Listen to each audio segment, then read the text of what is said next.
எல்லாருக்கும் வணக்கம். Welcome to ருசியோ ருசி. இன்றைக்கி நம்ம ருசியோ ருசி சேனலில் பார்க்க போகிறது, ஒருவருடைய கஷ்டங்கள் அனைத்துமே தவிடுபொடி ஆகணும் அப்படின்னு சொல்லும் பொழுது கண்டிப்பாக வளங்கள் அனைத்துமே பெருகக்கூடிய தை பௌர்ணமி நாளன்னைக்கு இரவு நீங்கள் தூங்க செல்வதற்கு முன்னாடி வீட்டோட நிலைவாசலில் எந்த குறிப்பிட்ட 2 விஷயங்களை செய்யணும். இப்படி நம்ம செய்வதால் கிடைக்கக்கூடிய அபாரமான பலன்களும், இந்த குறிப்பிட்ட விஷயத்தை செய்யும் பொழுது பின்பற்ற வேண்டிய ஒரு சில முக்கியமான விஷயங்களும் என்ன அப்படிங்கிறதுக்கு உண்டான அனைத்து விதமான தகவல்களையும் தான் நம்ம இன்றைக்கி இந்த பதிவின் மூலிமா தெரிஞ்சுக்க போகிறோம். வீடியோவை எங்கேயுமே ஸ்கிப் பண்ணாமல் பாருங்கள். அப்போ தான் எந்த ஒரு சின்ன தகவலையுமே நீங்கள் மிஸ் பண்ணாமல் தெரிஞ்சுக்க முடியும். இப்போ நம்ம ஸ்டார்ட் பண்ணிடலாம். பொதுவாக நம்ம பௌர்ணமி நாள் அப்படின்னு சொல்லி எடுத்துக்கிட்டாலே பிரபஞ்சம் முழுவதுமே நேர்மறை ஆற்றலானது நிறைந்திருக்கும். அப்படி அந்த நேர்மறை ஆற்றலை நம்ம கிரகிக்கணும், நமக்குள்ளே எழக்கூடிய எதிர்மறை எண்ணங்களை மட்டுப்படுத்தணும், வீட்டில் சூழ்ந்திருக்கக்கூடிய எதிர்மறை ஆற்றலினுடைய சக்தி முழுவதுமே வெளியேறணும் அப்படின்னு சொல்லும் பொழுது கண்டிப்பாக இந்த குறித்த நாளை விட ஒரு சிறப்பான நாள் இருக்கவே முடியாது. அதனால தான் வளங்கள் பெருகக்கூடிய மாதமாக கருதப்படக்கூடிய தை மாதத்தில் வரக்கூடிய பௌர்ணமி அப்படிங்கிறது ரொம்பவுமே ஒரு விசேஷமான நாளாக பார்க்கப்படுது. அப்படி அந்த அற்புதம் பொருந்திய நாளன்னைக்கு இப்போ நான் சொல்லக்கூடிய இந்த ஒரு குறித்த பரிகாரத்தை மேற்கொள்ளக்கூடிய பட்சத்தில் கண்டிப்பாக நம்மளை சூழ்ந்திருக்கக்கூடிய எல்லா விதமான கெட்ட சக்தியினுடைய தாக்கத்திலிருந்தும் வெளியேற முடியும். அது மட்டும் இல்லாமல் நமக்கு என்றென்றைக்குமே சந்தோஷம் நிம்மதி பெருகுவதற்குண்டான அருள் கிடைக்கும். அதனால் குறிப்பிட்ட நிலைவாசல் பகுதியில் இப்போ நான் சொல்லக்கூடிய இந்த பரிகாரத்தை செய்து பாருங்கள். கண்டிப்பாக கை மேலே பலன் உங்களுக்கு காத்துட்ருக்கு. முதல்ல நான் பதிவினுடைய தொடக்கத்தில் சொன்ன மாதிரி 2 பரிகாரங்கள் செய்யணும் அப்படிங்கிறத சொல்லியிருந்தேனுங்களா. அதில் முதலாவது செய்ய வேண்டியது என்ன அப்படின்னு சொல்லி பார்த்தீங்கன்னா, ஒரு கலசத்தில் நீர் எடுத்துக்கொள்ளணும். அந்த கலச நீர் பார்த்தீங்க அப்படின்னு சொன்னால் சுத்தமான நீர் நிரப்புனதுமே அதில் ஒரு சில பொருட்கள் அனைத்தையுமே சேர்த்து பௌர்ணமி நிலவிடம் காட்டுவது அப்படிங்கிறத செய்யணும். இதை நீங்கள் மாலை நேரத்தில் செய்து வீட்டு பூஜை அறையில் வைப்பது அப்படிங்கிறத செய்துட்டு இரவு தூங்க செல்வதற்கு முன்னாடி அந்த குறித்த விசேஷ நீரை வீட்டினுடைய வாசலில் தெளிப்பது அப்படிங்கிறத செய்யணும். சரி, அந்த கலச நீரில் என்ன மாதிரியான பொருட்கள் சேர்க்கணும் அப்படின்னு சொல்லி பார்த்தீங்கன்னா, முதல்ல கொஞ்சமாக மஞ்சள் மற்றும் குங்குமம் சேர்ப்பது அப்படிங்கிறத செய்துட்டு இது கூடவே ஒரு துண்டு பச்சை கற்பூரம், 1-2 ஏலக்காயினுடைய விதை பகுதியை நல்லா இடித்து சேர்ப்பது அப்படிங்கிறத செய்துக்கோங்க. இது கூடவே ஜாதிக்காய் பொடி இருக்குது அப்படின்னு சொன்னால் ஜாதிக்காய் பொடி இல்லைனா ஒரு முழு ஜாதிக்காயை அப்படியே நீரில் சேர்ப்பது அப்படிங்கிறத செய்துக்கலாம்.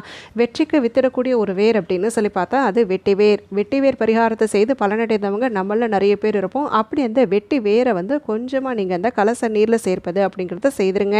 இது கூடவே நல்ல வாசனையுள்ள மலர்கள், அதாவது மல்லியாக இருக்கலாம், முல்லையாக இருக்கலாம், பன்னீர் ரோஜாவாக இருக்கலாம், எந்த வாசனையுள்ள மலர் கிடைத்தாலும் சரி அதை நீங்கள் அந்த நீரில் சேர்ப்பது அப்படிங்கிறத செய்யணும். கூட வாசனை திரவியங்கள் எதெல்லாம் வைத்திருக்கிறீங்களோ, அதாவது ஜவ்வாது, கோரோசனை, அரகஜா, இந்த மாதிரி வாசனை திரவிய பொருட்கள் என்னெல்லாம் வைத்திருக்கிறீங்களோ அதையும் அந்த நீரில் சேர்ப்பது அப்படிங்கிறத செய்திருங்க. ஒருவேளை வாசமுள்ள மலர்கள் கிடைக்கவே இல்லை அப்படின்னு சொல்லும் பொழுது பன்னீர் இருக்குது பார்த்தீங்களா, சுத்தமான பன்னீர், அதை ஒரு மூடி அளவு சேர்ப்பது அப்படிங்கிறத செய்துக்கலாம். இப்படி இந்த பொருட்கள் அனைத்தையுமே சேர்க்கப்பட்ட இந்த கலச நீரை வீட்டினுடைய பூஜை அறையில் வைப்பது அப்படிங்கிறத செய்துட்டு வானத்தில் பௌர்ணமி நிலவு நல்லா பிரகாசமாக தெரியக்கூடிய சமயத்தில் அந்த கலச நீரை பௌர்ணமி நிலவிடம் காட்டுவது அப்படிங்கிறத செய்துட்டு மறுபடியும் பூஜை அறையிலே வைத்திருங்க. இரவு தூங்க செல்வதற்கு முன்னாடி இந்த நீரை வீட்டினுடைய நிலைவாசல் பகுதியில் 2 பக்கங்களையுமே தெளிப்பது அப்படிங்கிறத செய்யணும்.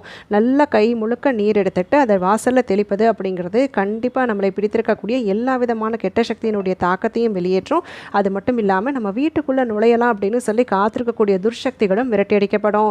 இப்படி இந்த குறிப்பிட்ட தை பௌர்ணமி நாளன்னைக்கு இந்த ஒரு விசேஷ நீரை வீட்டினுடைய வாசலில் யார் ஒருவர் தெளிக்கிறாங்களோ கண்டிப்பாக அவர்களுக்கு ஏற்பட்டிருக்கக்கூடிய எல்லா விதமான கஷ்டங்களும் முறியடிக்கப்படும். அது மட்டும் இல்லாமல் என்றென்றைக்குமே நிம்மதி சந்தோஷம் பெருகுவதற்குண்டான வாய்ப்பு ஏற்படும். முதல்ல இந்த ஒரு விசேஷ நீரை தெளிப்பது அப்படிங்கிறத செய்திருங்க. இதை தொடர்ந்து இப்போ நான் சொல்லக்கூடிய ஒரு குறிப்பிட்ட பொருளை நிலைவாசல் பகுதியில் கட்டி வைப்பது அப்படிங்கிறத செய்யணும்.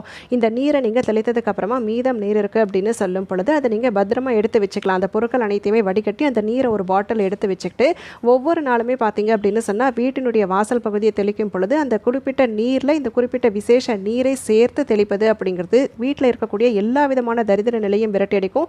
அது மட்டும் இல்லாமல் சகல விதமான ஐஸ்வர்யங்களும் பெருகுவதற்குண்டான அருளாசியானது கிடைக்கும். அதனால் மீதம் நீரை நீங்கள் வீணடிப்பது அப்படிங்கிறத செய்யவே வேண்டாம். இதை தொடர்ந்து நம்ம வீட்டினுடைய நிலைவாசல் பகுதியில் 2வது செய்ய வேண்டிய விஷயம் என்ன அப்படின்னு சொல்லி பார்த்தீங்கன்னா, கடன் சுமை விலகணும் அப்படின்னு சொல்லக்கூடியவங்க வீட்டில் எப்பயுமே தனவரமானது ஏற்படணும், எப்பயுமே கஷ்ட நிலை இருக்கவே கூடாது அப்படின்னு சொல்லி யோசிக்கக்கூடியவங்க கண்டிப்பாக இப்போ நான் சொல்லக்கூடிய இந்த ஒரு பொருளை வீட்டினுடைய நிலைவாசல் பகுதியில் இன்றைய தினம் இரவு நீங்கள் தூங்க செல்வதற்கு முன்பாக கட்டுவது அப்படிங்கிறத செய்திருங்க. இப்போ நான் சொல்லக்கூடிய இந்த பரிகாரங்களை யார் வேணாலுமே செய்யலாம். வீட்டில் ஆண்களும் செய்யலாம், பெண்களும் செய்யலாம், குறிப்பிட்டு இவங்க தான் செய்யணும் அப்படின்னு சொல்லி கிடையாது. கஷ்டங்கள் இல்லாதவர்கள் அப்படின்னு சொல்லி யாருமே கிடையாது. ஏதாவது ஒரு குறிப்பிட்ட கஷ்டம் இருக்கும், இல்லை மன சங்கடங்கள் அப்படின்னு சொல்லியிருக்கும்.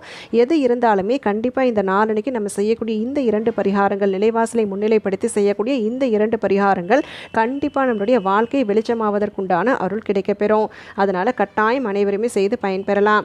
சரி, இப்போ இந்த பரிகாரம் 2வது நம்ம கட்ட வேண்டிய பொருள் என்ன அப்படிங்கிறத தெரிஞ்சுக்கலாம். ஒரு மஞ்சள் நிற வஸ்திரம் எடுத்துக்கோங்க. அந்த மஞ்சள் நிற வஸ்திரத்தில் முதல்ல நீங்கள் மஞ்சள் மற்றும் குங்குமம் சேர்ப்பது அப்படிங்கிறத செய்யணும். இந்த மஞ்சள் நிற வஸ்திரத்தை பொறுத்த வரைக்கும் கண்டிப்பாக புதிதாக எடுத்துக்கொள்வது அப்படிங்கிறத செய்திருங்க. வேறு எந்த பரிகாரங்களுக்கும் பயன்படுத்தினது எடுத்து இந்த பரிகாரத்துக்கு பயன்படுத்துவது அப்படிங்கிறத செய்யாதீங்க. அது மட்டும் இல்லாமல் ஒருவேளை மஞ்சள் நிற வஸ்திரம் இல்லை அப்படின்னு சொல்கிறவங்க ஒரு வெள்ளை நிற வஸ்திரம் எடுத்துட்டு அதில் மஞ்சள் மற்றும் பன்னீர் கலந்து நல்லா முக்கி எடுத்ததுக்கப்புறமா அதை நீங்கள் உலர வைத்து கூட இந்த பரிகாரத்தை மேற்கொள்வது அப்படிங்கிறத செய்திருங்க. இப்படி நம்ம செய்ததுக்கு அப்புறமா இந்த மஞ்சள் நிற வஸ்திரத்தை தயார்படுத்தினதுக்கு அப்புறமா முதல்ல கொஞ்சமாக நீங்கள் விரலி மஞ்சள் இருக்குது அப்படின்னு சொன்னால் 1-2 சேர்ப்பது அப்படிங்கிறத செய்திருங்க. இல்லை குண்டு மஞ்சள் இருக்குது அப்படின்னு சொன்னாலும் சேர்ப்பது அப்படிங்கிறத செய்திடலாம். இதுக்கு அடுத்தபடியாக பச்சை கற்பூரத்தை நல்லா நுணுக்கி சேர்த்துட்டு இதில் நம்ம சேர்க்கக்கூடிய முக்கியமான பொருள் எது அப்படின்னு சொல்லி பார்த்தா அதுதான் வசம்பு. இந்த பொருளை நீங்கள் இந்த குறிப்பிட்ட நாளன்னைக்கு சேர்த்து வீட்டினுடைய வாசலில் கட்டும் பொழுது கட்டாயம் நம்மளை பிடித்திருக்கக்கூடிய எல்லா விதமான கஷ்ட நிலையும் விலகும். கடன் சுமை இருக்குது அப்படின்னு சொல்லும் பொழுது அந்த கடன் சுமை தீருவதற்காக ஒரே ஒரு ரூபாய் நாணயத்தையும் இந்த வசம்போடு சேர்த்து கட்டுவது அப்படிங்கிறத செய்திருங்க. இப்படி செய்யும் பொழுது வீட்டுக்குள்ளே என்றென்றைக்குமே பணவரவானது ஏற்பட்டு கொண்டே இருக்கும்.